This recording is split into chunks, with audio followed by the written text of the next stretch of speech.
బుధవారం ప్రమాదవశాత్తు ఆటో బోల్తాపడి సూర్యాపేట ప్రభుత్వ జనరల్ హాస్పిటల్లో మరణించిన యాదమ్మ మృతదేహాన్ని గాయాల పాలై చికిత్స పొందుతున్న వ్యవసాయ కూలీలను హైదరాబాద్ తెలంగాణ వ్యవసాయ కార్మిక సంఘం ఆధ్వర్యంలో సందర్శించి పరామర్శించారు.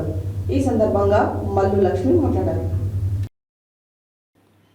బుధవారం ప్రమాదవశాత్తు ఆటో బోల్తాపడి సూర్యాపేట ప్రభుత్వ జనరల్ హాస్పిటల్లో మరణించిన యాదమ్మ మృతదేహాన్ని గాయాల పాలై చికిత్స పొందుతున్న వ్యవసాయ కూలీలను హైదరాబాద్ తెలంగాణ వ్యవసాయ కార్మిక సంఘం ఆధ్వర్యంలో సందర్శించి పరామర్శించారు. ఈ సందర్భంగా మల్లు లక్ష్మి మాట్లాడుతూ సొంత గ్రామంలో పనులు లేకపోవడంతో వ్యవసాయ కార్మికులు పొట్ట పోషించుకునేందుకు సుదూర ప్రాంతాలకు ప్రతిరోజు ఆటోలలో ప్రయాణించటం మూలంగా రోడ్డు ప్రమాదం జరిగి వ్యవసాయ కార్మిక మహిళలు చనిపోతున్నారని ఆవేదన వ్యక్తం చేశారు. రాష్ట్ర వ్యాప్తంగా ప్రతిరోజు ఏదో ఒక జిల్లాలో ఈ ఘటనలు జరుగుతుందని అన్నారు.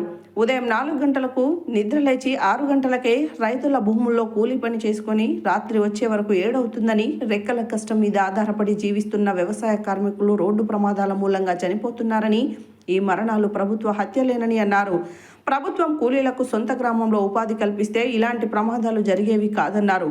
వలసల నివారణ కోసం వచ్చిన ఉపాధి హామీని సక్రమంగా అమలు చేయకపోవడం, పని అడిగిన వారికి పని ఇవ్వకపోవడం, చేసిన పనికి కూలి గిట్టుబాటు కాకపోవడం మూలంగా కూలీల సుదూర ప్రాంతాలకు వెళ్లి పనుల కోసం వెళ్లడం జరుగుతుందన్నారు.